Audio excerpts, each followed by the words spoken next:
क्या आपने कभी सोचा है कि चिंता और तनाव हमारी जिंदगी को कैसे बर्बाद कर सकते हैं?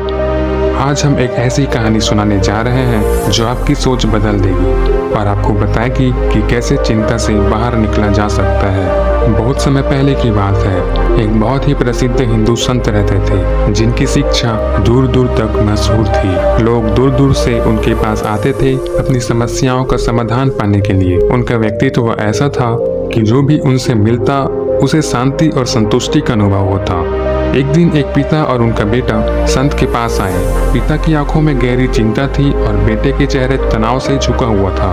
पिता ने संत के चरणों में गिरकर कहा, महाराज, मेरा बेटा बुरी तरह से तनाव में है। वह अपनी जिंदगी में बिल्कुल खो चुका है। ना तो उसे कुछ समझ में आ रहा है और ना ही कोई दिशा दिख रही है। संत ने ध्यान से पिता और बेटे की बातें सुनी। उनका चेहरा शांत और गंभीर था, जैसे वह इस समस्या की जड़ तक पहुंचने की कोशिश कर रहे हो। फिर उन्होंने धीमे स्वर में पूछा, क्या तुम जानते हो कि चिंता का असली कारण क्या है? बेटे ने निराशा भरे स्वर में कहा, मुझे नहीं पता महाराज, बस इतना जानता हूँ कि मैं बहुत परेशान हूँ। संत ने हल्की मुस्कान के साथ कहा, चिंता के कई कारण होते हैं, लेकिन आज मैं तुम्हें प्रमुख कारण बताऊंगा और साथ ही उनका समाधान भी। तो ध्यान से सुनना। पहला, बहुत सारे काम एक साथ करना, यानी मल्टीटास्किंग। जब तुम एक साथ कई काम करने की कोशिश करते हो तो ध्यान बट जाता है और तनाव बढ़ता है। समाधान है, एक समय में एक ही काम करो और उसमें अपना पूरा ध्यान लगाओ। दूसरा, दूसरों से ईर्ष्या करना। जब हम दूसरों की सफलता देखकर ईर्ष्या करते हैं तो हमारे मन में नकारात्मकता बढ़ जाती है। समाधान है, अपने जीवन की यात्रा पर ध्यान दो, दूसरों की नहीं। तीसरा पॉइंट, अधिक अपेक्षाएं रखना। अधिक उम्मीदें रखने से निराशा ही हाथ लगती है। समाधान है, अपने प्रयास पर ध्यान दो, परिणाम की चिंता मत करो। चौथा पॉइंट, अति विचार करना, यानी ओवर थिंकिंग। जब तुम हर छोटी चीज पर बहुत ज्यादा सोचते हो तो केवल उलझन बढ़ती है।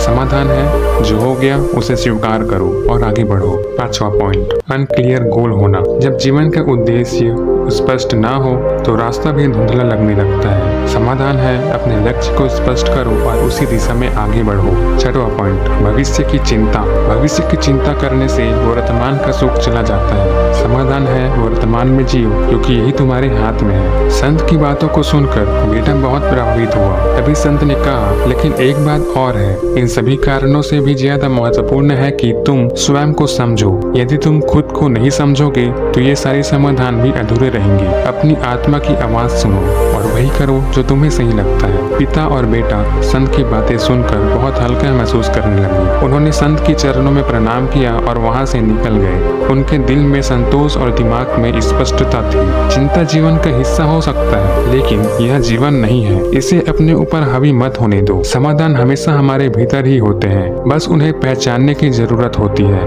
अगर आपको यह कहानी पसंद आई हो तो इस वीडियो को जरूर देखना। इस वीडियो में बताए गए कहानी से आपकी सभी समस्याएं दूर हो सकती है और आपने कुछ नया सीखा हो तो इस वीडियो को लाइक, शेयर व कमेंट जरूर करें और चैनल को सब्सक्राइब जरूर कर लेना और बेल आइकन भी प्रेस कर लेना ताकि नए वीडियोस का नोटिफिकेशन आपको तुरंत मिल जाए। मैं मिलता हूँ आपको नेक्स्ट वीडियो में, तब तक के लिए हरे कृष्णा।